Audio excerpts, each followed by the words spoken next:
11 out of the last 12 rounds. And take a look what he did last week in Akron.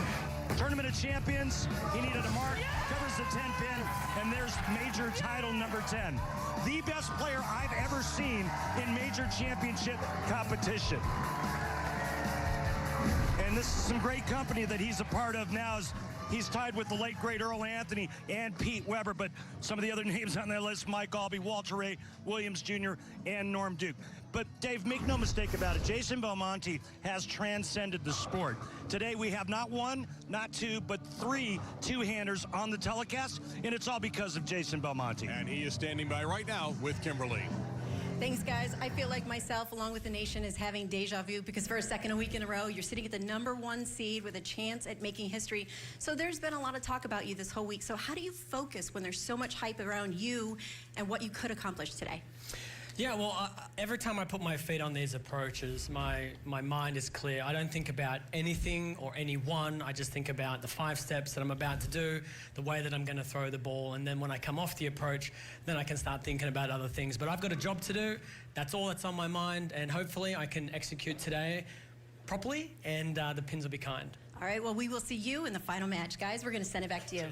I swear these two have had more airtime than Regis and Kathy Lee together.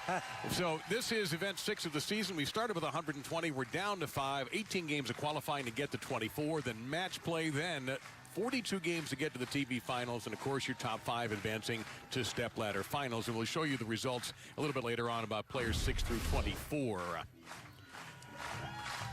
The Fro wigs are out in place. The first of our matches today featuring Kyle Troup and EJ Tackett, a rev rate special for you to get you out of the gate here in Columbus. And right behind him there, behind EJ Tackett as well, is Guppy Troup. And you'll see him throughout the match rooting on his son.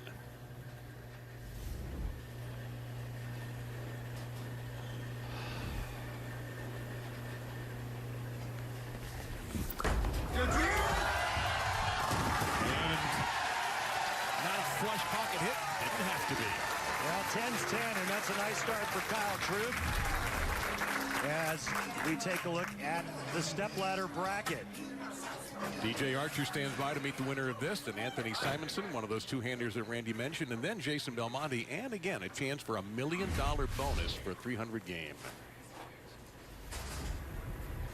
And now, speaking of rev rate, one of the one-handers here. He doesn't need the extra rev rate, believe me. Well, you can see the mark his ball left on that oil pattern as Tackett leaves one behind.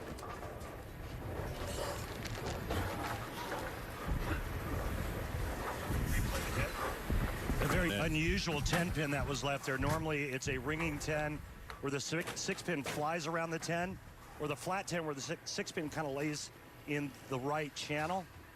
That was neither one of those. What is going to be is a spare for Tackett. The pattern we have not seen a lot on the PBA Tour over the years came back to Columbus, the dragon pattern. Yeah, it's the new pattern for the PBA Tour, but this outside part of the lane is out of bounds. Players get the ball into that area, the ball's going to slide forever. 45 feet in length. Keep in mind, folks, the lane is only 60 feet in length overall.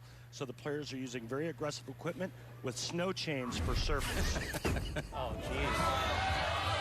Tackett actually got a Brooklyn strike out of that, but that's not going to win in this match if he keeps that up.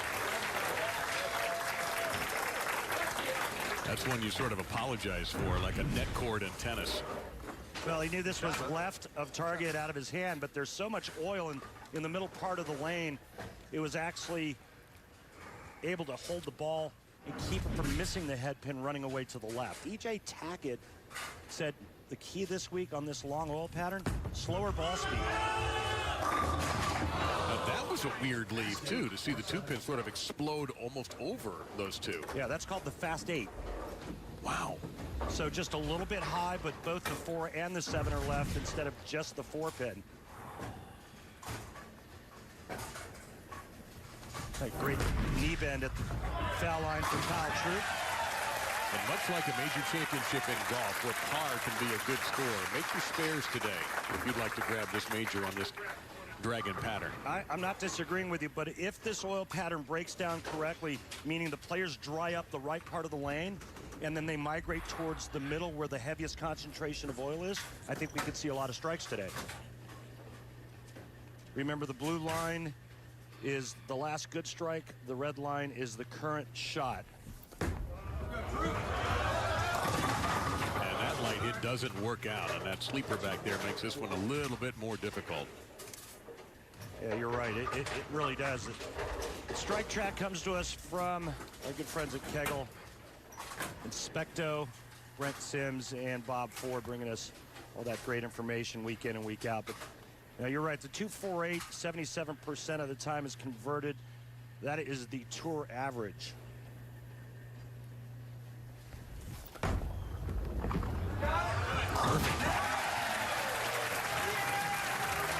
So the second major on the calendar for these PBA stars. Oh, that was pretty good. And so see, Belmo won the TFC last week in Ohio. We've got the World Championship in March. No fooling, the USBC Masters on April 1st, and then right before Halloween, the US Open. How would you define a major, Randy? Well, the majors are what defines a career. And it's what all the greats gear up for.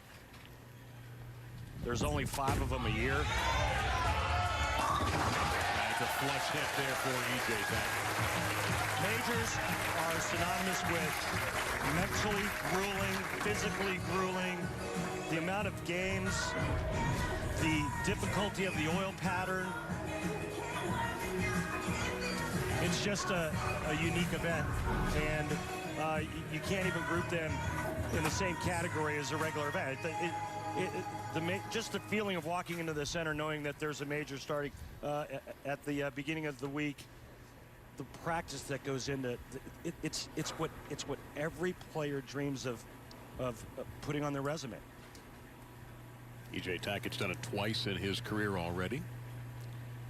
12 titles in his career, 3 last year. He's only 26 years old.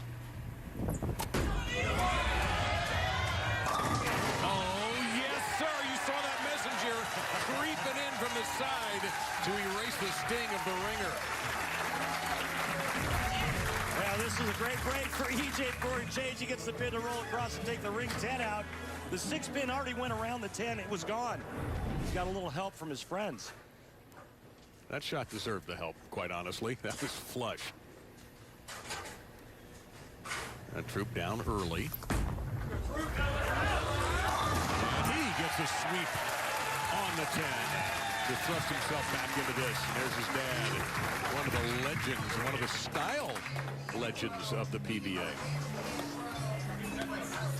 We've got a little footage of Guppy that you're gonna understand where Kyle got his fashion sense. Kimberly, you understand though that Kyle's not 100% healthy. No, he is not. So Kyle almost missed his chance at making the TV finals because early on in match play on Friday, he started to get a sharp pain in his right hand and he could barely close it. So I asked him today how it's doing. He said it's better because on the day off he iced it, but it's still pretty tight. But he said he is looking forward to the adrenaline show again. He said he doesn't feel the pain anymore. What he has is he pulled the tendon in his ring finger. So that ring finger that sits in that finger hole, there's a tendon. When you put too much pressure on that tendon, it'll start to pull. It'll go all the way up the hand. I've actually seen players pull a tendon where it went all the way to the elbow. That's exactly what Kyle's got, and there's only one way to cure it. It's rest and time off. So that sounds like a fairly common problem. It's happened a lot. It used to happen a lot more in the 80s and 90s because we used to grab the finger holes a lot more than the players do today.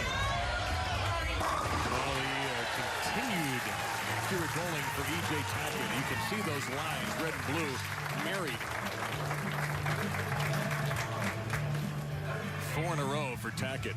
Yeah, he's splitting boards on the right lane. And real good shape now. 10 pin in the first, followed by a 4-bagger.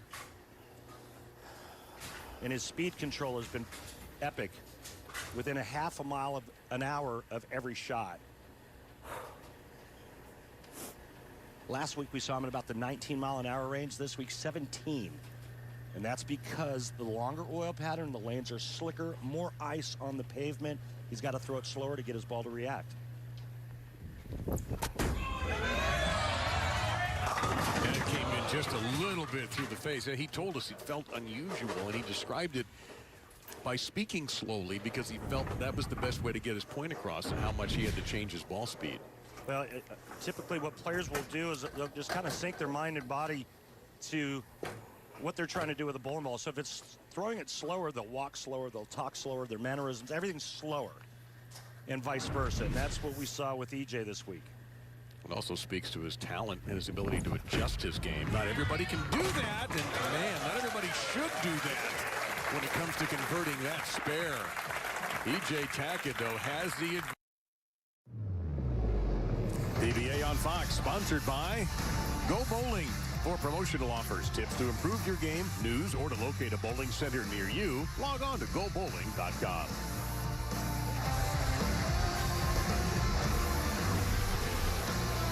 Something else that's critical today, because you're getting triple points, is the PBA playoff. The top 24 qualify for this, and we've got everybody here just about except for DJ Archer. Jason Belmonte has got a sizable lead on EJ Tackett, and there you see pages 11 through 20. DJ Archer, number 13. Chris Barnes had a good week this week. He made a move up into 15. The top 24 will get an opportunity. This is presented to you, by the way, by our friends at Volvo. And right now, the cutoff line is Kyle Sherman with Darren Tang and Patrick Girard right there. Zach Wilkins was in the final 24 this week. Tom Smallwood there as well. So there's a lot going on here today, but the focus at the moment is on these two bowlers, Kyle Troup and EJ Tackett. The wee Iceman, Norm Duke, in 30th, hanging around. He never goes away, and we don't want him to. Nope.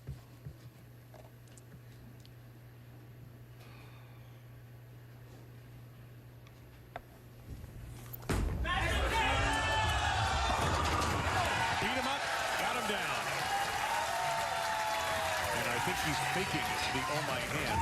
Yeah, a little sarcasm there.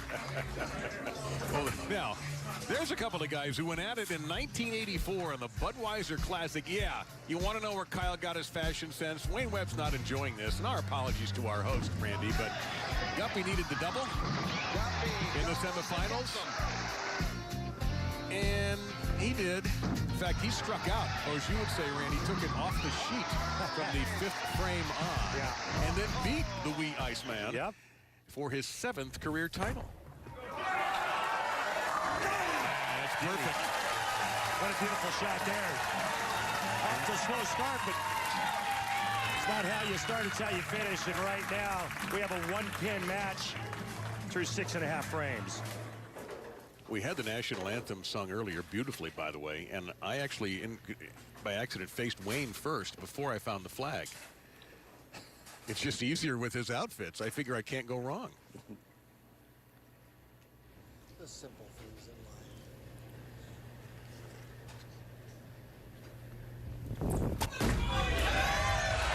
EJ Tackett coming in a long way. He was near that out-of-bounds area that you referenced earlier. Man. Well, let's take a look at what makes EJ Tackett so good. And I think a lot of it is his footwork, but it's his beautiful arm swing. Notice how the swing comes out away from him, and I want you to watch what he does on the way down. Go ahead and run it, guys. Look at how it tucks to the inside of that down line, and that enables him to get his hand and wrist in a perfect position to create all that power. That's my boys. Well, they are racking up the strikes, so after a little bit of a tentative start, this match, Tackett did have a 23-pin lead. It's down to 1.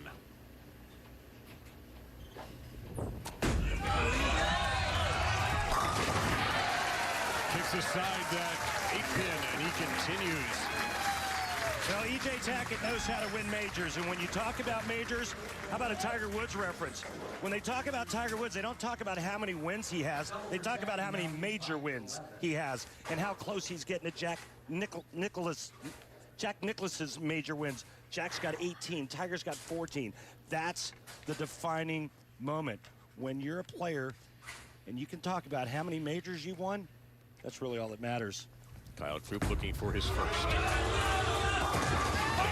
not flush, didn't have to be.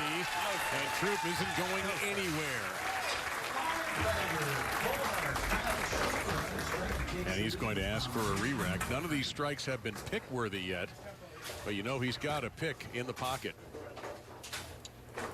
The WBC Super Middleweight title fight is on FS1. Former champion and #1 contender Anthony Durrell looks to reclaim the titles. He battles the #2 contender Avni Yildirim Saturday at 10 p.m. Eastern on FS1 and the Fox Sports app.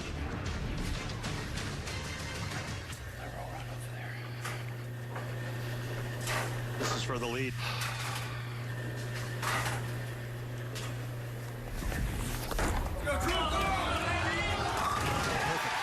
Absolutely perfect. If there's one thing we've learned about watching Kyle Troup on TV, he's not afraid. He wants to make that big change, that big move in Lubbock in the 10th frame to win a match. Kyle Troup has the Maple Moxie. And that was a beautiful shot to take the lead for the first time in this match. Now, the cameras love him. He loves the cameras. He's never going to be shy on television.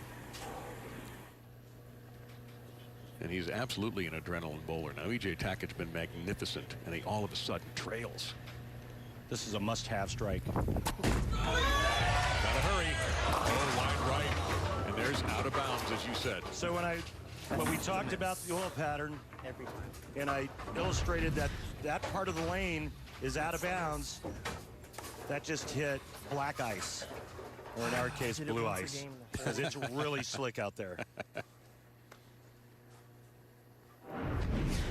Yeah, it's the one part of the lane that even a great player can't overcome. That was almost an arrow right down lane. Now he's got to recover. He's got to be clean here in the 9th.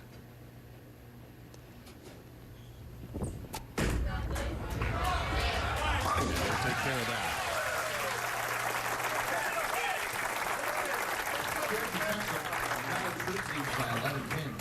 So the max for Tackett, 246. Troup max 267.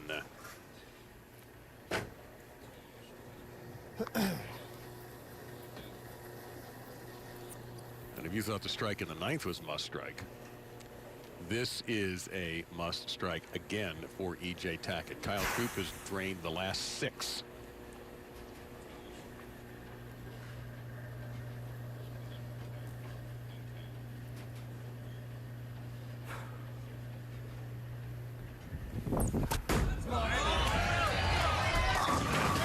Tenpin was reluctant, but down it goes. Tackett's pretty much going to have to punch out here. Well, if Tackett does strike out, we have a possibility of a tie because Kyle Troup stepped up and go 9 spare strike, and we will tie at 246 apiece. But no matter what EJ Tackett does in the 10th frame, he cannot shut out Kyle Troup.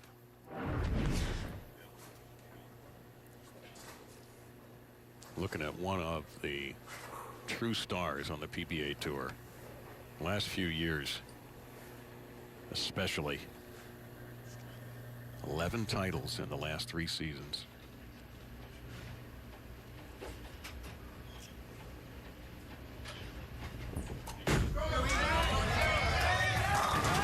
Stalking the pocket one more time, Tackett. Even Kyle Troup had to applaud that shot.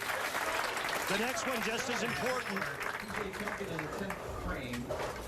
This next shot here, if he strikes, he will force Kyle Troup to strike on the first ball.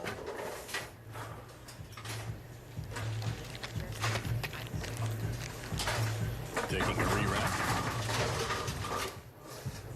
Of course, that's how Kyle Troup made the show. He was dueling Chris Barnes, who ended up finishing 6th, and Troup did the math and knew exactly how he had to finish and executed that finish perfectly to get past the Hall of Famer and get on the show. So EJ didn't like the way the pins looked down there, so he requested a re-rack. Sometimes players just use that to take a breath. Absolutely. Or buying some time, or making Kyle Troup sit for a little bit. Quiet 10. 245 for EJ Tackett, and believe it or not, it might not be enough. Well, now for Troup, he can go 9 spare strike and win by 1. That's how important that shot was. And there's EJ Tackett letting you know just how important it was. Remember, this is a major championship. He's got to his credit.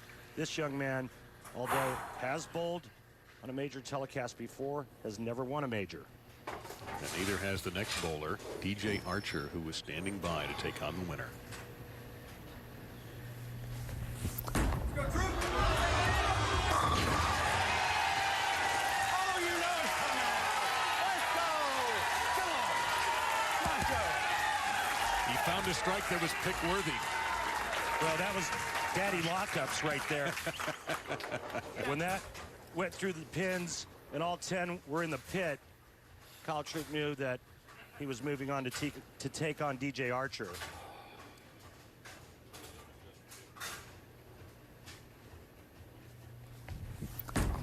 And goes wide, breaks up all in trouble, and Kyle Troup has done it. Kyle Troup moving on against DJ Archer. Two players looking for their first majors. Face to face. We want to thank our friends at Clutch Bowling for providing us with their projection technology. Clutch Bowling is a brand new video projection system that combines vibrant graphics and motion tracking for a new kind of bowling experience. So when you see that trail on the ball, that is Clutch Bowling. And wigs and picks and Kyle Troup fans have popped up everywhere. I love it.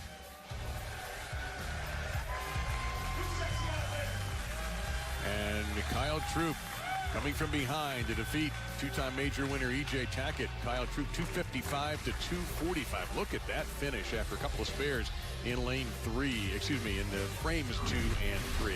Let's take a look now. Let's revisit our dragon oil pattern, what has happened so far. All right, so here's where all the traffic is. You can see it's lighter there.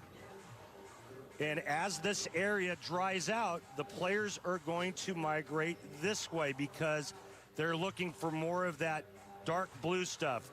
When it gets time for Belmonte to take the lanes, don't be surprised if you see him lofting it halfway to this point in the air to avoid the dry part of the lane. And there might not be anybody any better. Maybe Marshall Kent at actually lofting the ball. We remember our Flow Bowling tournament highlights. And speaking of Kyle Troup, he shot 300 in the last round of match play to help him solidify that 5th seed. Chris Barnes, man, boy, what a week he had. Everybody was rooting for him. A couple of bad breaks late. Chris finished 6th, but a great showing. Missed the show by 33. And then our defending champ, Tom Smallwood. He was in 5th going into position round, but struggled against Troup. He would end up in 7th. The big nasty Wes Milan, of course, the U.S. Open champion in Columbus, was 8th this week. Got a break on this strike, though, but didn't get enough of it to make the show.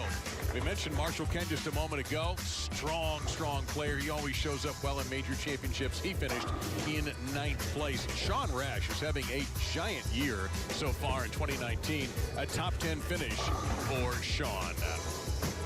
So competition began a few days ago. We take a look. Chris Barnes, by the way, he had some awful breaks in the final day of match play. He could have easily made this show. Tom Smallwood, who won it here last year, 7th. Tom Doherty had a strong performance. So did Zach Wilkins, Tommy Jones, Bill O'Neill. Brad Miller's bowled very well lately, and he finished in the 15th spot. Jesper Svensson. Hey, we finally found the left-hander. Well, Zach Wilkins, too. Yeah. But Stu Williams, AJ Chapman, Thomas Larson, and, of course, Oscar Palermo and his unbelievable effect on pins everywhere. And here you see our other 4 who made it into match play competition. 120 players to start. And now we're down to 4. And here, Danny James Archer, DJ Archer out of Spring, Texas. 2 bowlers looking for their first major championship. One of them is going to get a little bit closer to it when that match comes up after this.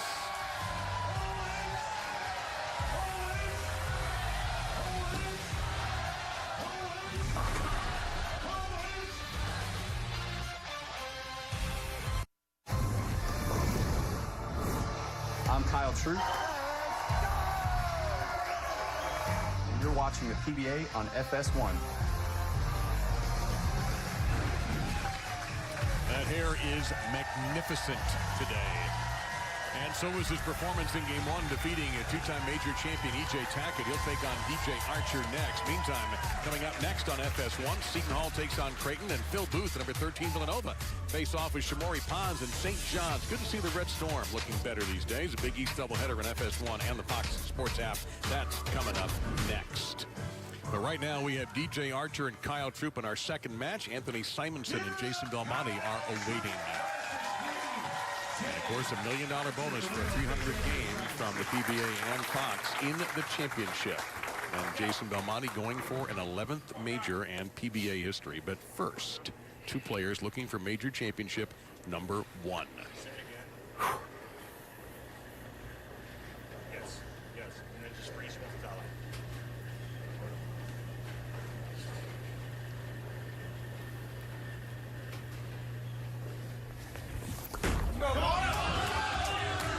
Through the face a bit, and the first time we have seen a split in this match, and it's a nasty one. Good start. And sarcastically applauded by Kyle Troup with the 4-6. Yeah, right through the nose, leaving the 4 and the 6. Not an easy one to make. You got to slide it over just perfectly, and you have to throw it really hard to get it to go all the way over into either the 4 or the 6 pin. So here is DJ Archer out of Spring, Texas. 2 career tour titles from the Houston area. And you noticed something in warm-ups, that he has already made an adjustment to his game. Well, it looks like he was going with just a little bit more loft, but I spoke with his tour roommate, Tommy Jones. He said, nah, it's not normal. And he, too, went through the face. And leaves behind 3-6-10. It's pretty terrible. I talked about in the old pattern that we might see Jason Belmonte lofting a little bit once he gets deep enough, because he has to avoid hitting that left gutter cap. But here we see DJ Archer doing it.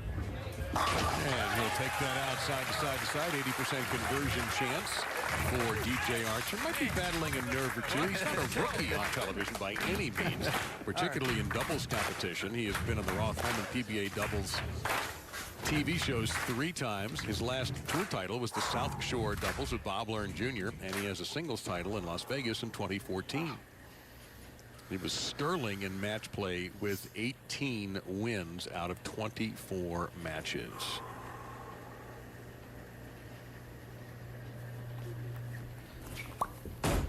Much better. It is much better. Now, what is the advantage he is gaining by lofting or lobbing that ball out there? Well, typically when a player lofts it, it's to try to get the ball to not hook. The ball can't hook when it's in the air. DJ, this is just part of his style. He catches so much of it at the bottom of the swing that this keeps the ball from hooking early and helps him to get it down the lane, because not only does he really get on it, meaning power at the release point, but he also throws it slower.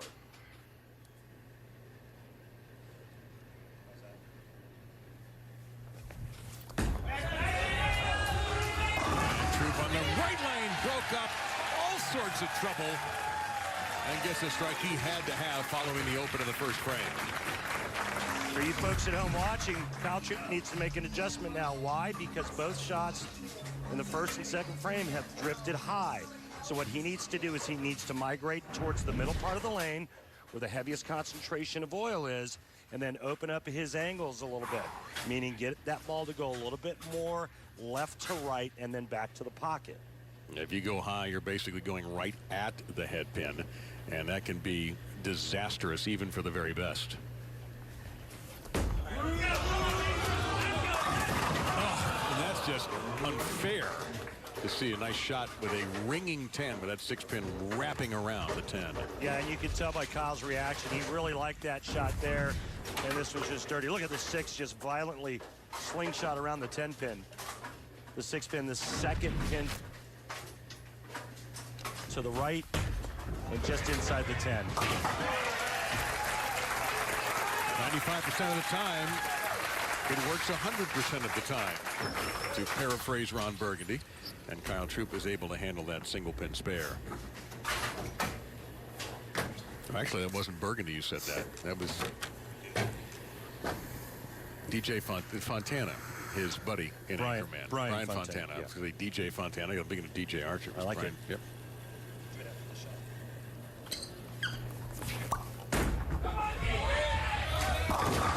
Archer, we've seen that one left already today by Kyle Troup at 2-4-8, and that 8-pin back there called a sleeper can be tricky. Take a look at DJ Archer's style. Very forward with the upper body lean. I mean, look at that. That's just incredible how forward he is. Typically, we see that with players that throw with two hands.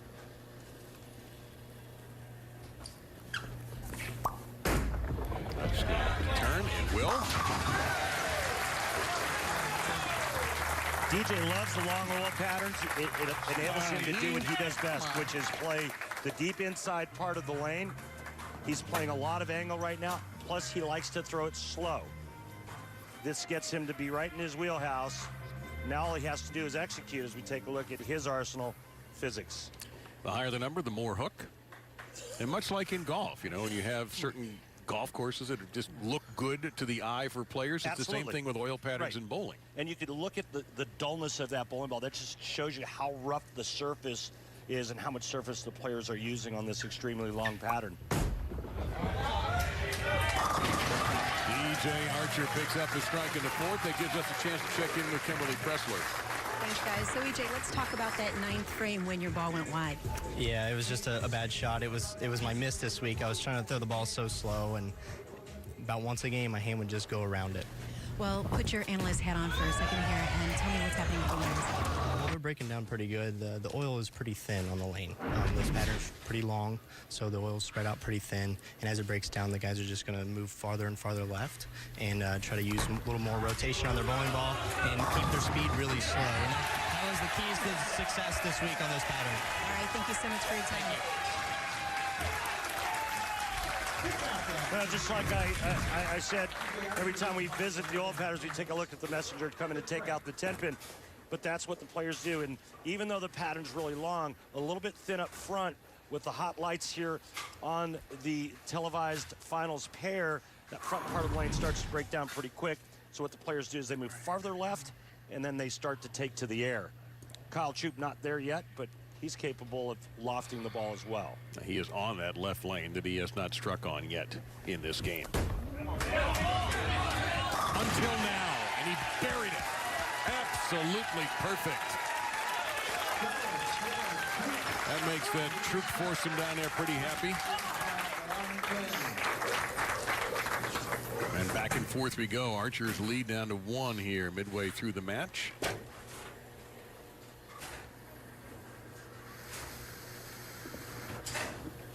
Archer, a national champion, West Texas A&M bowling team.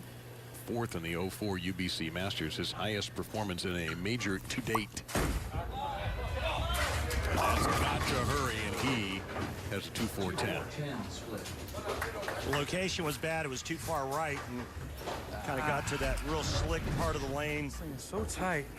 Outside, you see how far right it gets? Now, he just said that thing is so tight, obviously referring to the lane. What does he mean by a tight lane? Slick, oily, icy. No friction. Going for it. No. He's trying to kick that 2 over. And suddenly Archer had that 1-pin lead. He now trails by 13 through 5. Come on. I just felt the location was bad down lane. Too far to the right.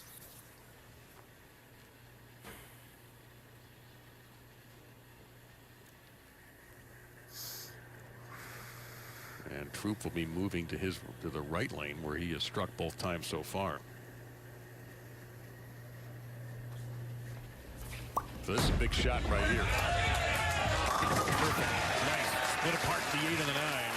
And DJ Archer recovered the only way he could have with a strike to stay alive in this battle with Kyle Troup, 2 players. What kind of world do you want to live in? I want to bring families closer together. I want to bring pride back to our communities. I want people to wear what they want. I want us to be free to talk about mental health. I want humanity to reconnect with nature. I want sustainable to be the solution, not the alternative. Make the world you want. You've got the power, we've got the tools.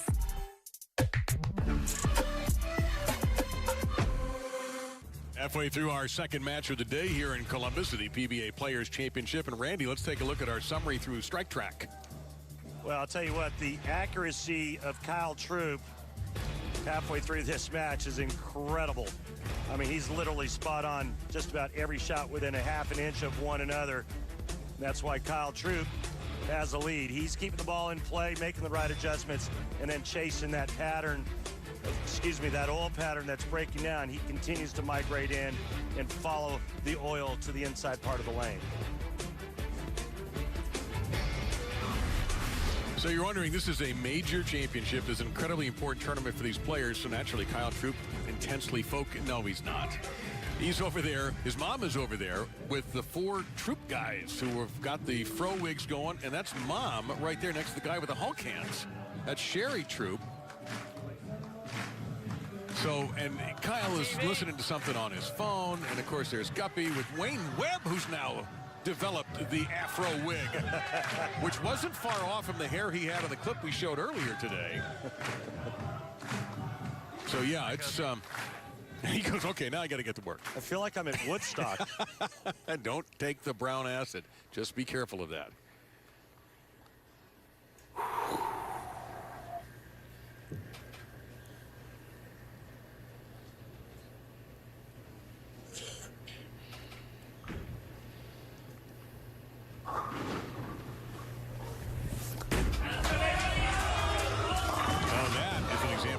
Shot right there through the face.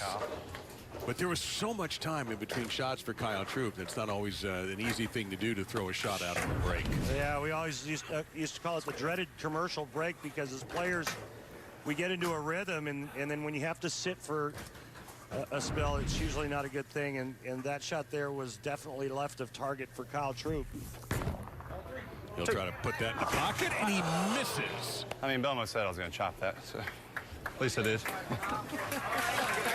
Well, only 20% of the time does a pro miss a 3-6-10 on PBA Tour.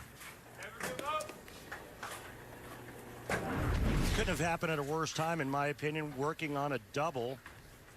He could have increased his lead to 23. Instead, he's trailing now, and lets DJ Archer right back in the match. Archer's going to have to do something about that right lane, though, and that's what he's going to be up on next. Meantime, Troup again high, and he is going to catch a gigantic break. Well, that break there was heaven sent, because back-to-back opens would have been disastrous for Kyle Troup. Anthony Simonsen is awaiting the winner of this match. And Jason Belmonte after that. Belmo going for major number 11 today. Well, it'll settle Kyle's nerves if he had him a little bit. You know, there's such a thing as being too loose. Those definitely weren't my best shots. And I think it was always...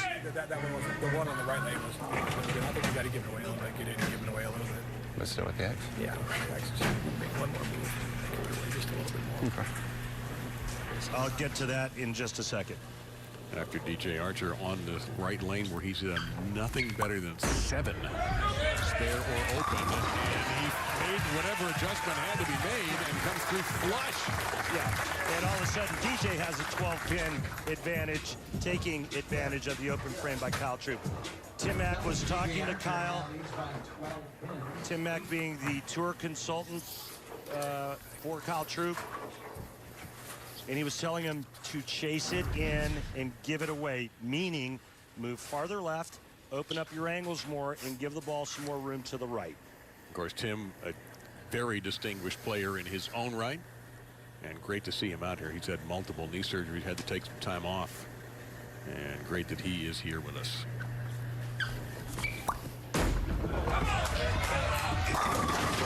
He had his arm in the air, thought he had it, and ended up with a soft 10.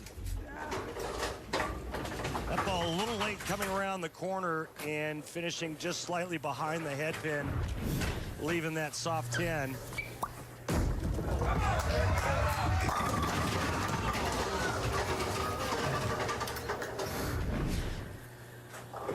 Let's spare here.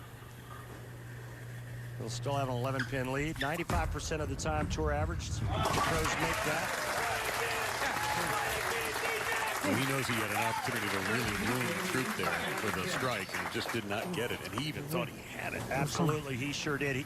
He was in great position to really put his foot on the throat of Kyle Troup. Now, Kyle needs to get back on the strike train.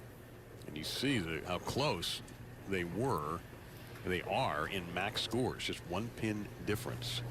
And Troup in that 300, it was in qualifying match play, and got him back in when he was looking like he wasn't going to make the show. That 300 really got him going, and perhaps that strike will get him going as well. Remember how long this pattern is at 45 feet. The players were hesitant to open up their angles too much for fear of the ball doing this, going light. So that's why the players threw it slow. Once they moved in and they opened up their angles, they had to throw it slow enough to get the ball to come around the corner and actually face the pocket. Well, it's a nice recovery because he had a couple of shaky frames. And you get 2 re-racks per game. Kyle has taken one of his. And again, if you're not familiar with that, a re-rack is just a reset of the pin. Sometimes the players don't like the look. And sometimes, quite honestly, it's the same thing as a 30-second timeout in basketball.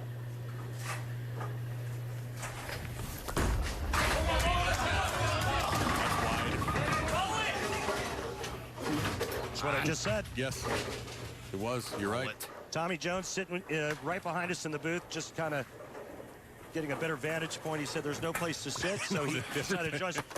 When I was explaining what Kyle was trying to do, he said to me, nobody better at doing that than Jason Belmonte. In other words, nobody better than shaping it the way I just described. Yeah. That's why he is the #1 seed and the top player in the world at the moment, and has been for a few years.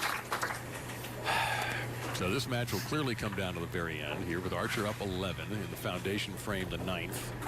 Let's see what he can do. 215 max score for DJ Archer.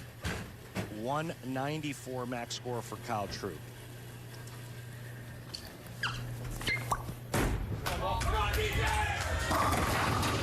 Goalposts down. 10 pin remaining. For a split second there, he had that horror of a 7-10 staring back at him before the 7 was cleared away. Yeah, this got ugly for a second.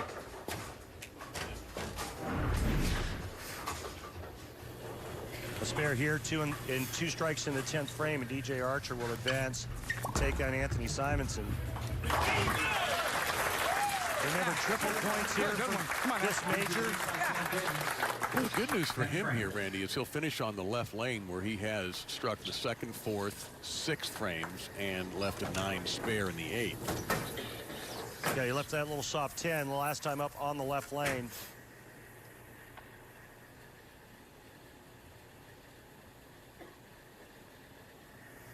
Taking his time. Yeah, Kyle Troup can may be in a position where he can't do anything here. DJ Archer will dictate this match.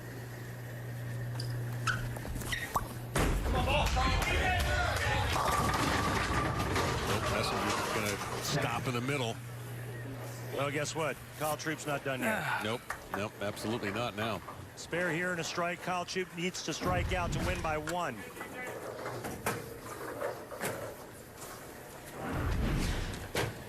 First things first. We've showed you a few times already the 95% conversion rate, but I'd love to have it broken down to in the 10th frame of a critical match conversion rate, but no problem for the veteran out of Texas. Dave, Kurt, re-rack. And he wants a re-rack. It's a great idea. Bad shot, D. Come on. Last 3 shots for DJ Archer, all 10 pins. Come on. If he strikes on this ball, he will force Kyle Troup to get all 3 strikes in the 10th frame to beat him. If he goes 2 strikes and 9, we'll have a 1-ball roll-off. But again, that depends on this shot here.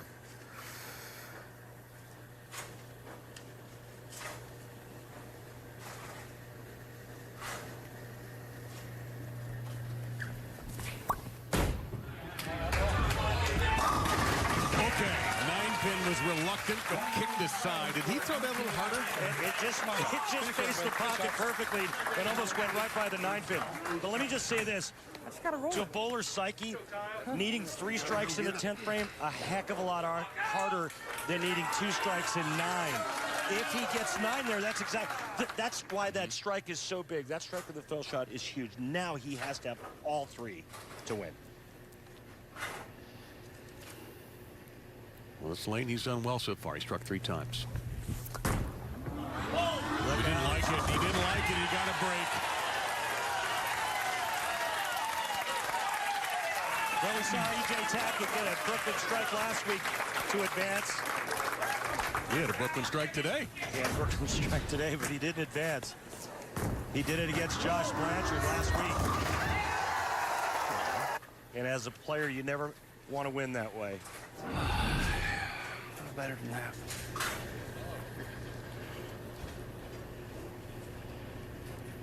So again, he must throw another strike right here. Come on, one more, and he will move on to face Anthony Simonsen. 9, and we'll have a 1-ball roll-off. Less than 9, and DJ Archer will advance to the next match. He will take another re-rack.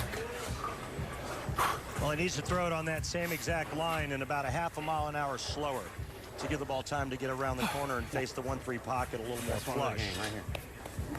That's one you got.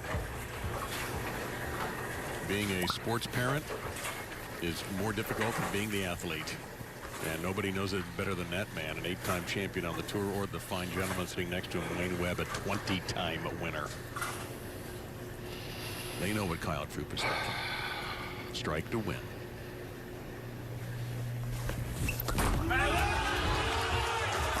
He's moving on.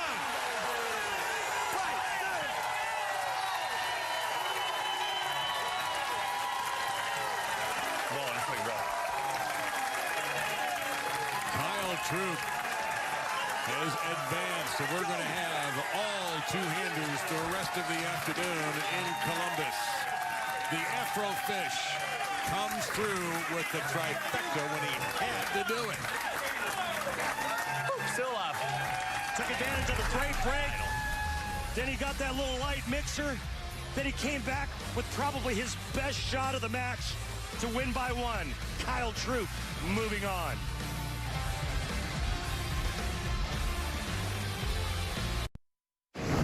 So in 2013 in North Brunswick, New Jersey, Jason Belmonte won the first of his USBC Masters titles. He was the tournament leader and defeated Wes Milan in a high-scoring affair, 258 to 245. 2017 in Las Vegas, nearly perfect. Beat Michael Tang 279 to 212 to capture his 4th Masters championship. Now, we had 120 players to begin here at Wayne Webb's Columbus Bowl. They had to bowl 42 games to cut it down to 5. And now we are down to 3, and they're all 2-handers. It'll be Kyle Troup, the number 5 seed, who has defeated EJ Tackett and DJ Archer. He's done with initials. Now it's Anthony Simonsen and then Jason Belmonte to meet the winner. And let's bring in my partner, Randy Peterson, with today's track technique. Yeah, why not do it on the 3 2-handers? Even though they throw it with 2 hands, they all look completely different. Kyle Troup takes really long steps. Getting to the foul line, I want you to look at his spine angle when he gets there. Simonsen's head dips, then he gets much flatter. And then there's Belmonte. Watch how much straighter up and down he is. But the one thing they all have in common, well, it's the position of the backswing and how they hold the bowling ball right before they deliver it into the foul line. Well, Kyle Troup. Am I starting? The answer is, are you starting? Certainly looks like it. A couple of real good guys on the tour, too. These two, Kyle Troup and Anthony Simonsen. Kyle at 27 years old. There is Anthony at 22. He owns a major championship. Kyle looking for number 1. This is the second of the majors on the PBA calendar. You saw one last week with Jason Belmonte winning the Tournament of Champions. The stakes are higher. The points are higher. Everything is just elevated, and you can sense it when you walk in. Kyle Troup going with a ball change. And cross again. He goes Brooklyn, crosses that Brooklyn bridge, and gets a strike. Why do you think he changed? Well, I don't know. He changed from an asymmetrical ball to a symmetrical ball. So he went to a ball that has a smaller engine in it. I'm thinking that the reason why is so that he could get some more down lane reaction. Something that's a little bit cleaner through the front will store energy longer and then come around the corner a little bit harder. I'm pretty sure that's why he went to that. And Anthony Simonsen just buries 10 alive in the pit. Anthony won 2 times last year. 2 songs. In Middletown, Delaware, and Owasso. I wish these guys were more nervous. They are. They're just hiding it with humor. Yeah. Simonsen's playing the lanes completely different.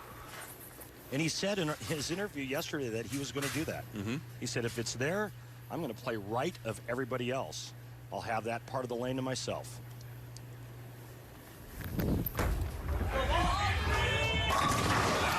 Just absolutely flushed 2. Solid start for Simonsen.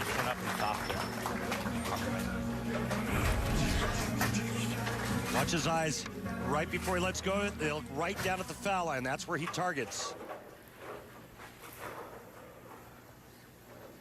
That's pretty straight. He's using speed to keep the ball on line and throw it straighter.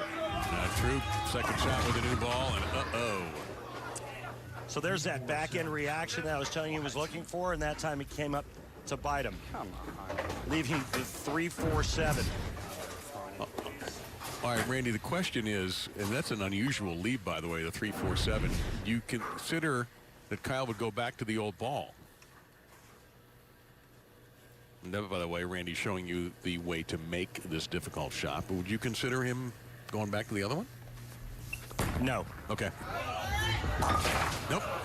Yeah, and that's, we don't have a percentage on the 3-4-7 because it's rarely left. It's an unusual one, to say the least. Yeah, Dave, to answer your question, I don't think he goes back to the ball that he was originally using. I think he goes to something else. You know, you're using one ball and you make a ball change, you don't go back to the original ball and play it safe. He's using an idle now. He was using a Code X. So he went to less hook. And changed this. Oh my goodness, the messenger shot out of the cannon. An air pick shot. Watch this ball go through the pins, and then look at this. Looks like looks like the back part of the lane turned into a mosh pit. Wow. And you see he's looking at his right hand, as was Kimberly reported earlier. Kyle is dealing with an injury with the ring finger of his right hand, a tendon most likely. Simonsen is just dealing with flushing pins into the pit every single time. And let's, speaking of Kimberly, she's standing by with our tournament leader. I sure am, Dave. So, Jason, 2 close matches, and there was a little lofting going on. Do you think that's something you'll be doing in the final match? Yeah, I don't know. I mean, the transitions happened now. You can see the guys have kind of eased into it after that second match. I think if the lanes get a little bit more drier in the front, you could see some of the guys move a little further left and get to lofting. But in my little practice session back then, didn't need to. So we'll see what the lanes say, and we'll make a decision then. And you have another crack at that million. Is that on the mind tonight? No, I'm not thinking about it today. You know, if it starts off well, great. If not, no worries. All right, thanks for your time. I'll let you get back to practice. Messenger's going to drop into the pit there. Belmo, thank you very much, and Kimberly as well. That was a great shot by Simonsen as he was working on the front 3 strikes. Well, he's come out smoking right now. I mean, you know, he's had to wait a little while, and he was more than ready when this match started. Again, 95% tour average.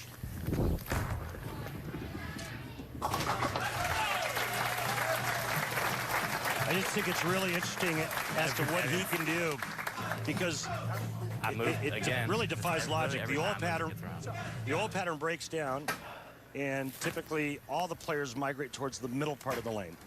Simonsen moved to the right. Is it just because of the way he throws it, he can get away with it? It's what he can do to the bowling ball.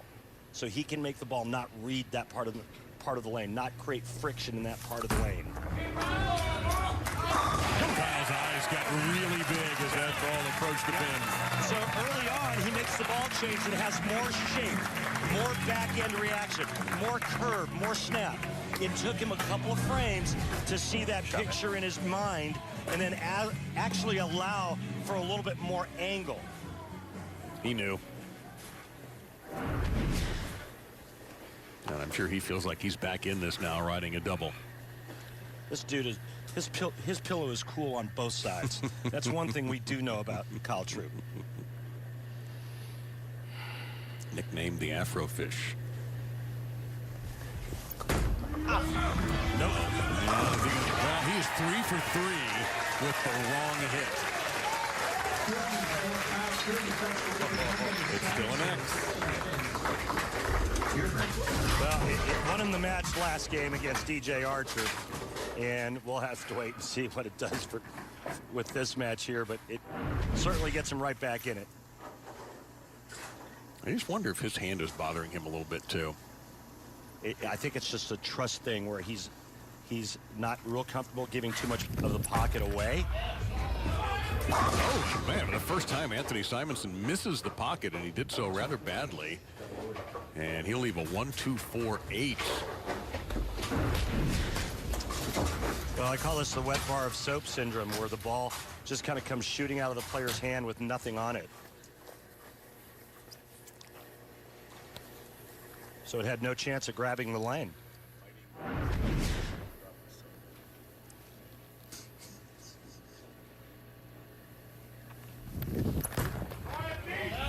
Got to go through the, absolutely rip that 8-pin out of there, and he did it perfectly.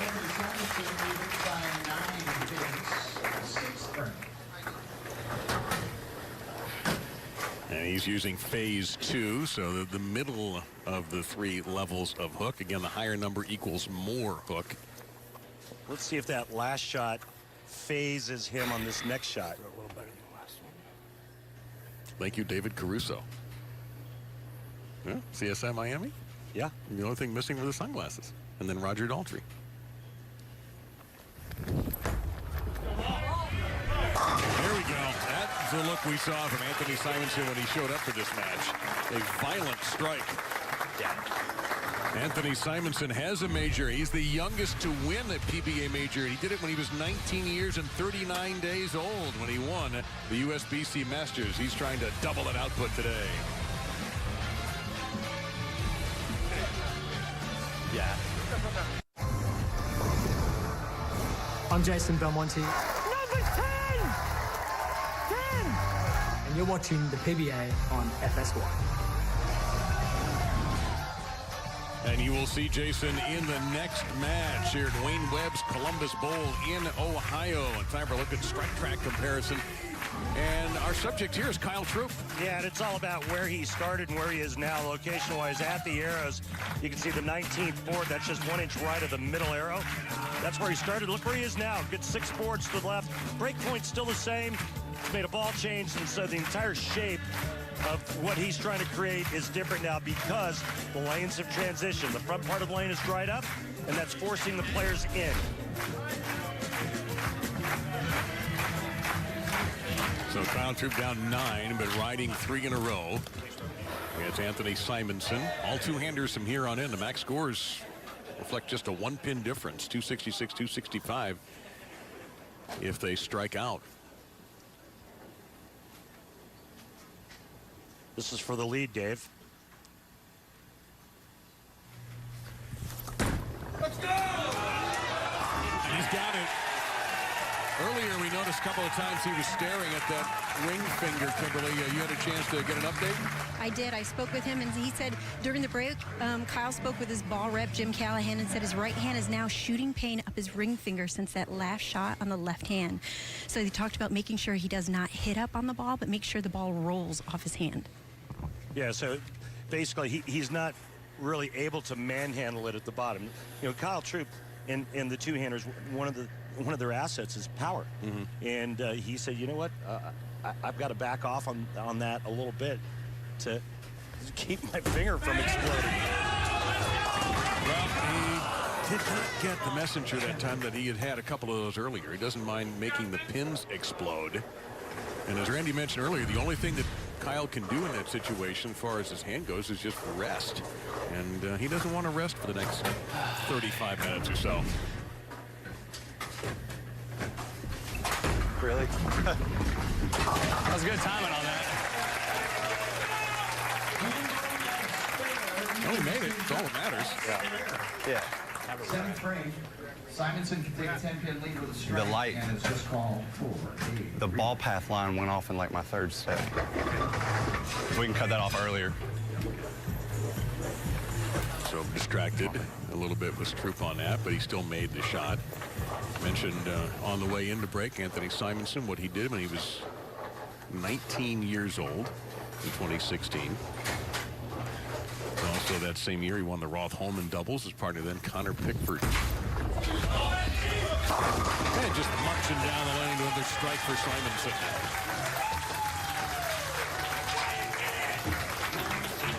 Head to PBA.com and check out the latest PBA Bowling Challenge mobile game for iPhone, iPad, and Android devices. More than 23 million people have downloaded the popular game, which is constantly updated with new ball options, venues, competitions, and challenges, and features in-game rewards. Click on the PBA Bowling Challenge mobile game link at PBA.com and get started today. Along with Randy Peterson and Kimberly Pressler, I'm Dave Lamont. Rob Stone has this weekend off.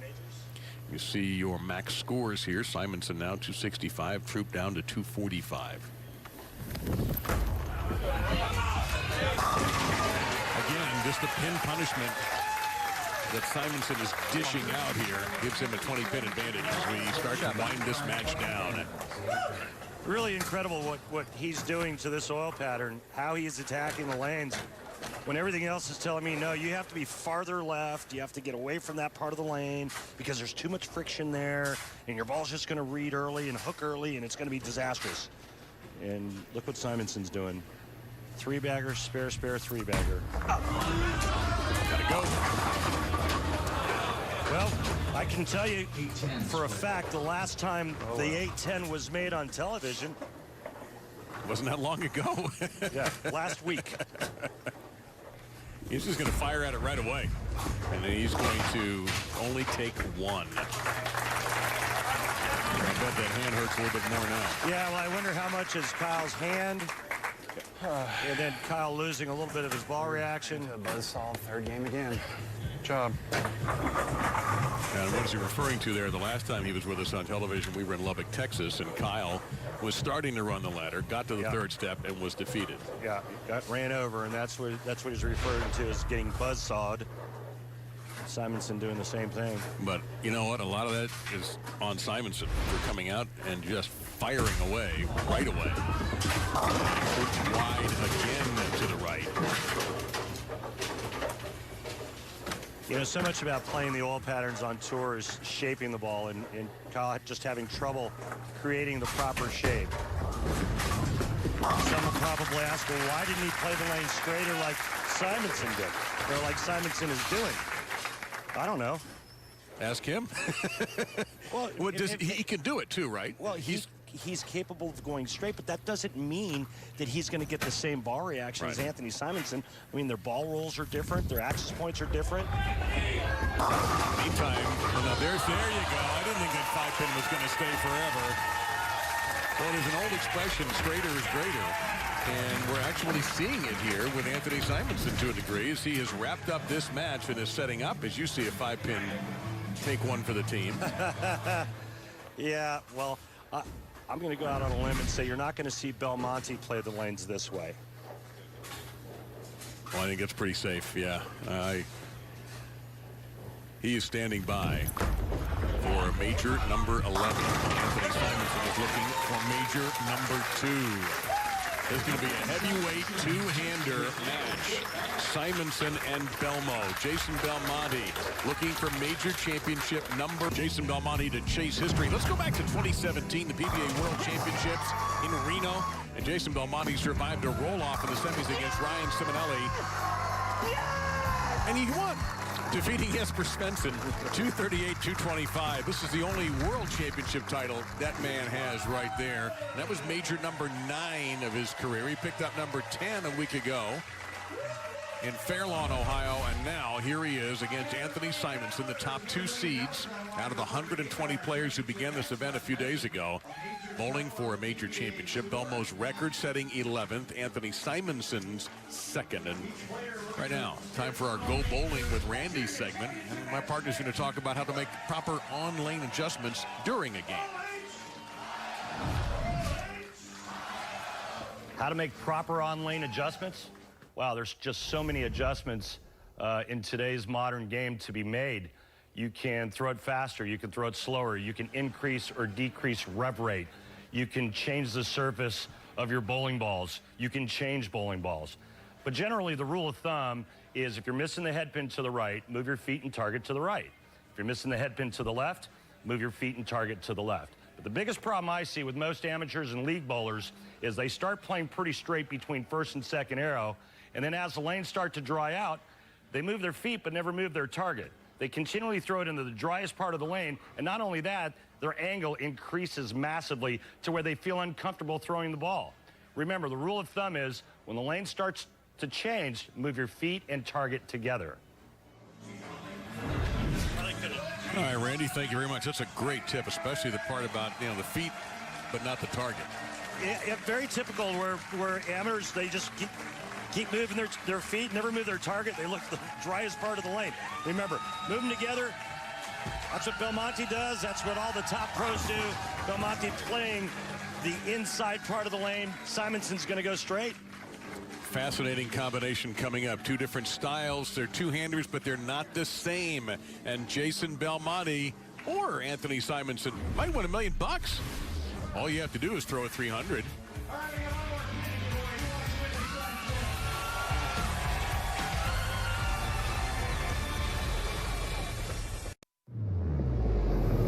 PBA on Fox, brought to you by Go Bowling. For promotional offers, tips to improve your game, news, or to locate a bowling center near you, log on to GoBowling.com.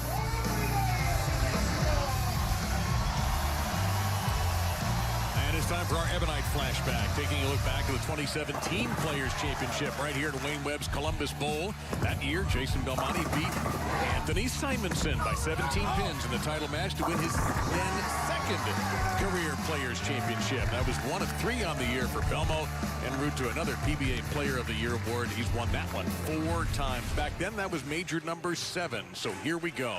10 majors for Belmo, 1 for Simonsen, 19 and 5 on titles. Of course, Belmo a little bit older in his mid-30s at 35 right now. Simonsen just 22 already with 5 titles. What was funny about that was the shaving cream on Belmonte's face, because neither him nor Simonsen ever shaved. Well, Simonsen actually reduced the size of his beard as he suggested he would. No, shaving is full removal. Yes, he did not do that. That's just a reduction. Like, he had a lumberjack beard yesterday. Yes. Yeah. And he actually has a beard consultant that helped him with that decision. Now he's got. How do you have a beard consultant? When you've won as many times as he has at this age, you have these spoils. Yeah, you knew that was coming. You could see that headband shoot off of that wall. Let me get some stuff. Let me get a few my way. All right. Playing in between 3rd and 4th arrow and going with that straighter shot. Now let's see what Belmonte's going to do. Remember the history on the line. Another major. He will stand alone on the top of Mount Major with 11. Right now he stands linked with Earl Anthony and Pete Weber. And Belmo did not loft there, but he did get a strike. And our Columbia 300 fun fact, if Jason Belmonte does win today, he would tie PBA Hall of Famers Amleto Monticelli, Dick Ritker, and Wayne Webb for 12th on the all-time PBA Tour wins list with 20. And that is Wayne Webb. And Elaine. And Elaine actually runs everything. Elaine does all the work here. Wayne just is very busy being Wayne. And Wayne, when Wayne sees me, he'll agree with me. Yep. I used to compete against Wayne back in the day, and he was one of the best ever. Ringer for Belmo. It looks to be an absolutely perfect shot. From Wayne Webb and his glory years to this man who is by far the best on the planet. And that was a vicious ring in 10. Jason Belmonte looking to go back-to-back major victories. 4-1 all-time against Simonsen. By the way, Dave, the last player to win back-to-back majors on the PBA Tour. Let me guess. He just sat down. That is correct. That was not the toughest trivia question I've ever had to deal with. Well, you know, I like to lob those softballs over the center of the plate for you. I need you to do that. I need him grooved. Yeah, it was 2014 Tournament of Champions and Masters. So you saw that these two faced off twice in match play, and they split. And again, just pumping them right down the middle. He's got some nice carry, too. 259 game one, and that was only because he got a 4 count on his last ball. We call that the fill shot. Look at the right foot going sideways. That gets his hips open early. He said he was working on a little bit different setup to try to get a little more open and get the ball into the swing a little more with a little more freedom. But what's interesting, and you touched on it in the very beginning, the 3 two-handers on the show today, but Belmonte was the guy to do it first. Yeah. Here's somebody now 12, 13 years difference between these two. There's no question that Belmo had to have an influence on Simonsen. Yeah, without question.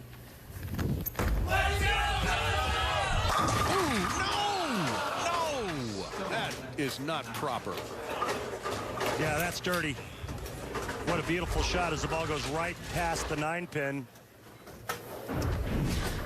Watch this.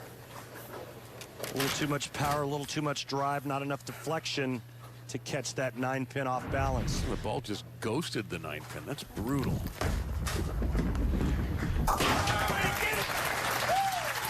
Well, Kimberly is standing by with Kyle Troup. Kimberly. Yes, I am. So, Kyle, that match looked a little bit different than your previous one. How much did your hurt hand play into this? My hand was actually feeling really good today until the 5th frame against Simo. When I threw that second Brooklyn, really, because I was having to catch on the pink ball just because the oil was getting down the lane, and I couldn't really hit it after that. The last 5 frames. That's why my ball really didn't want to hook too much. But Simo Bowl 260. This seems to be a trend. 2 shows in a row. In the 3rd game, I got 260 and 270 against me. So it's a great week. It couldn't be any happier. And I hope Simo wins it because he's my boy. Are you bowling next week? I'll wake up tomorrow and decide because we'll see how it feels. All right. As always, you look like you were having a great time out there. Thank you so much for your time. Yeah, we love having Kyle on the show. He'll have Indianapolis next week, by the way, Sunday, the 24th, 3 o'clock Eastern for that final at Woodland Bowl. And just hope it's not serious with his hand. Meantime, Belmo broke up the 7-10. And, of course, makes a spare. With an early deficit, but certainly a manageable one. And he's right in the middle on that scale from 7 to 9.5 for the High Road Nano. Strike, ring 10, kind of that soft 10 in the 3rd. Simonsen off to the quick 10-pin lead after 3 frames.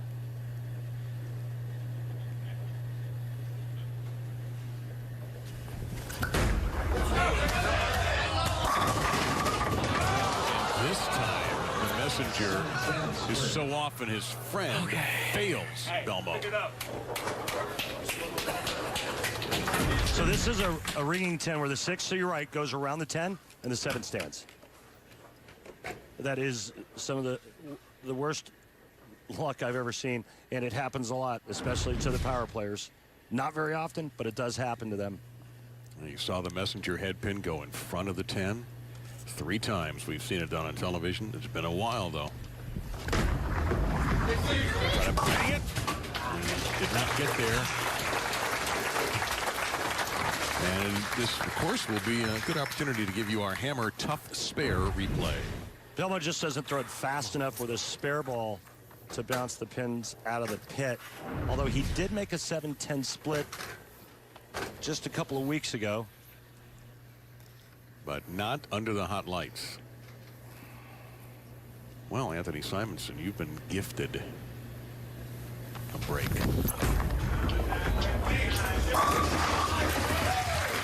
So many shots have looked like that from him today. It almost looks like he's spinning it through the front part of the lane so the ball doesn't read. It doesn't grab early. No friction being created early. And he's able to play that straighter line. He is throwing it faster than our other players, though, but he has to go that straight. I can't recall, and I'm not here every week, of course, but I can't recall such conversations from the players and from you about ball speed any more than I've heard in the last 2 days. First thing I saw when I got here watching the players was how slow everyone was throwing it. And that's what Simonsen did. That's what he did early. But when he got into match play. Somebody's phone went off over here. When he got into match play, things changed, and he found this little trick where he could go a little bit straighter and kind of stay out of all of the traffic. Meaning everybody's playing in this part of the lane, he could stay right of that. That's Brad Miller on the left and PBA Commissioner Tom Clark on the right. Brad is the president of the PBA Players Committee and had a very solid week, too, by the way. Finished in the top 25th, 15th. Another good week for Brad. We saw him on the doubles telecast a few weeks ago. Oh, no. So he hates it. He has every reason to. That is known as a Greek church. Come on, man. They ask you to do one thing when you get here, and that's turn your phones on silent. That's all they ask you to do. Turn your phone on silent. Well, unfortunately, it was bad timing for that to happen, and I'm just going to say it was probably not intentional, but this was not a good break for Simo. This has a worse percentage conversion than the 7-10 by about half a percentage point. And all of a sudden, one fucking thing they asked you to do. And we apologize for that. A little bit of language there, but Simonsen is understandably frustrated. And the one guy you don't want to give any freebies to, the one guy is right there.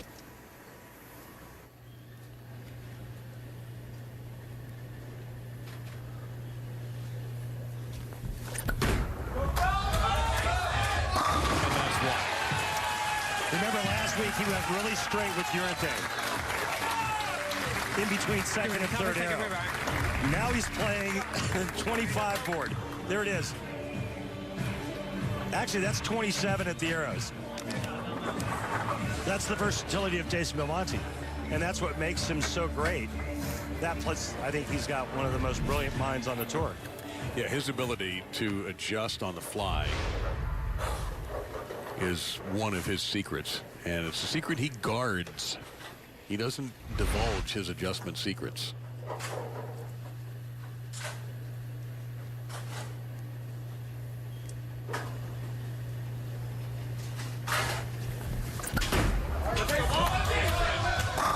you saw it in his face. He knew. The second he threw it, he knew that he had another good one. This time he gets 10 straight back, and now Simonsen's down 3, and he's got to emotionally recover from that bad 5th frame. Just a brilliant shot by Belmonte, taking advantage of the open frame. And you go back and look at Belmonte's start to this game.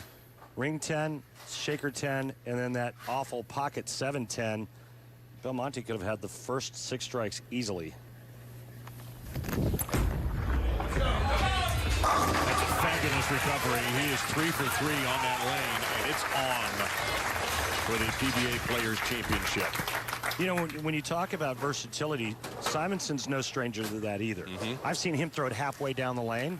I've seen him throw it straight up first arrow and everything in between. And you have to be versatile to be able to compete at this level. The max score favors Belmo at the moment as he goes for his 11th major championship that would make him the all-time major championship leader.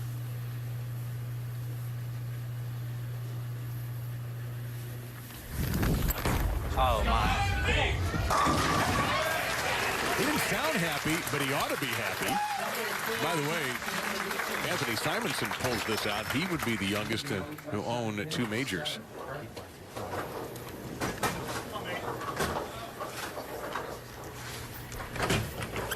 His birthday, he just had one a month ago, January 6, 1997. Belmo's won those the last 2, PBA Players Championship and then the Roth-Holman doubles with Bill O'Neill.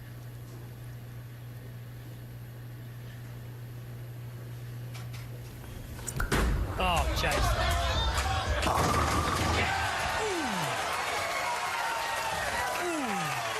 Well, he thought he got it wide of target, and he did, but it had such a good touch on it. It comes back.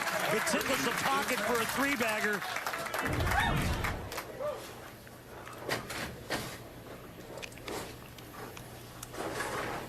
Look at the rotation on that bowling ball. I don't know. Catches just enough of the 1-3. How did that make it to the pocket? Looked like it should be ticketed for illegal left turn without using a signal. Man. I mean, the thing just went sideways like somebody kicked it. Now, Belmonte working on 3 in a row can increase his lead to 13. Done. How about you?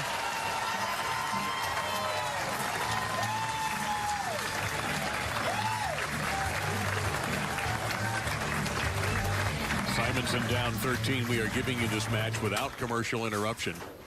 Simonsen's working a double. He has 5 strikes in 7 frames as you take a look at the long scoreboard. But that 5th frame may be the one that'll keep him up tonight, because Belmo has gone straight through 5 through 8 with strikes. And again, just buries them. Buries them. Well, he can take the lead with another one in the 9th frame, and I'll tell you what, there's a strike that Simonsen wants. It's the one right here in the 9th that sets up the 10th frame. But no matter what, he cannot shut out Jason Belmonte. We have seen Kyle Troup strike out to win a match today. We may see one of these 2 players do that for this major championship.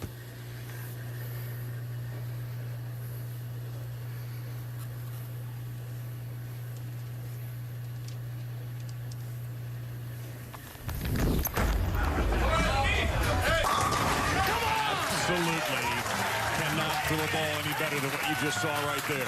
It's a great shot. He puts the pressure right back on Belmonte. You see the mutual admiration for each other there as Simonsen comes off the lane. 4-bagger, unbelievable. What a great match. And they're both riding 4-baggers right now. Bello understands what Simonsen's going through, and he appreciated it, and he appreciates the competition. He doesn't want to win this the easy way. He wants to win it the hard way. My goodness. It seems like he can just will these shots to happen when he has to have them. I'm not sure he didn't get away with that shot, and I'll tell you why. Please do. The last shot, he came in extremely light, remember? That shot there looked like he got a little bit more hand in it and got it a little inside a target, and I think it just held pocket. Just my opinion. He's going to take a re-rack. You get 2 per game, and this is what he needs to do. 2 and 8, and he is on top of what Randy referred to earlier as Mount Major. Mount Major. Best I've ever seen in majors.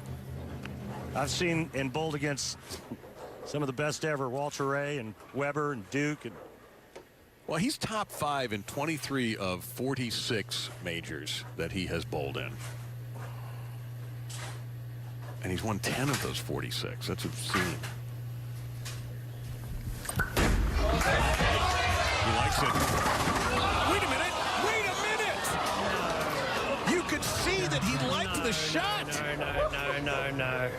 Hey, I see this man double your ace get it twice in a row. Come on. Holy smokes. He's got a real true believer in the back trying to root him on, but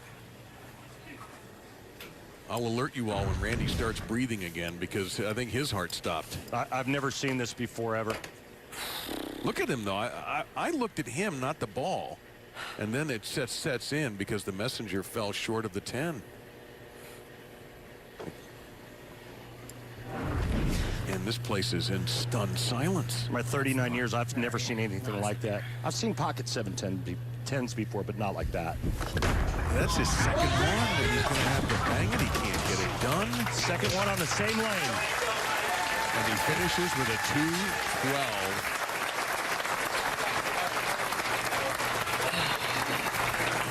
Holy smokes. Oh, well.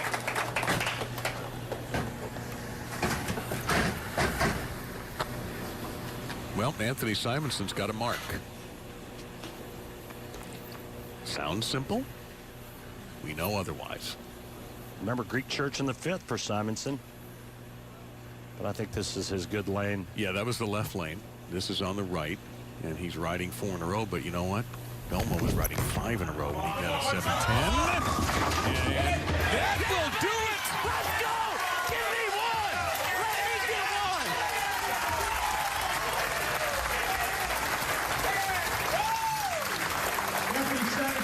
Anthony Simonsen is the youngest bowler in PBA history to win 2 major championships, and he has defeated Thank y'all for coming. Thank y'all for coming. Jason Belmonte to do so in a rematch of 2017. This time, Simonsen is your winner.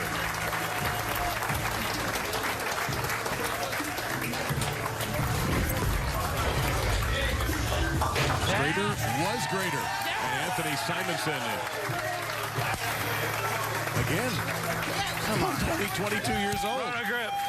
Classic Dexter Vice. Thank you guys so much. Thank you. What an unbelievable match, because you had to feel like both these guys were going to win. At one point, it looked inevitable for Belmo, and yet he caught the horrid break that we're going to show you one more time. Avert your eyes if you're easily made sick. He never missed the pocket. He could have shot 300, but he left 2 of these on the same lane, the left lane, and it cost him his 11th major. Unbelievable, those 2 pocket 7-10 hits. And Jason is with Kimberly right now. Jason, you guys were fighting that out that entire match, but you had 2 7-10 splits on that left lane. What was happening with your carry? Yeah, I mean, I bowled some pretty good shots that game. The ball just wasn't quite going through the pins, obviously, the way that I would have liked. But, you know, to credit to Anthony, stepped up when he had to, especially when I had the lead, made me step up in the 10th, and that's what makes a champion, is to throw the shots, to force the other guy to do it. So congratulations, Anthony. Thank you so much, Jason. Anthony, we just talked about how hard-fought this match was. You know, and he had some high praises for you. Talk to me about what was happening on the lanes, because when everyone was going left, it looked like you were going right. Yeah, once we got into match play this week, I kind of decided to kind of camp out a little to the right, not really give the 3-pin away too much, and I was fortunate enough to pull away some streaks. The 5th frame, little distraction. I just put that behind me. I knew I had a good ball reaction. Just had to make a couple good shots, and you know, 2 years ago when I bowled Belmo in the finals, he got the hits. This year it didn't go his way. To beat one of the best bowlers in the world, I'm truly speechless. You are the youngest person ever to win 2 majors. Put in words how that feels. Incredible. You know, I didn't really have any words when I won the Masters, and then to have number 2, like I said, I'm really just speechless. And you got to do it against Jason Belmonte, who everyone is thinking he's one of the best in the world. Yeah, he's a guy that, you know, I've been bowling 2-handed all my life. Once Jason got on the scene, and, you know, I saw somebody that, oh, you can do this, you know, he's a big motivation for me. I want to be the best in the world, and, you know, you got to start by beating him. Anyone you want to dedicate this to? I just want to thank a couple friends that came out and watched the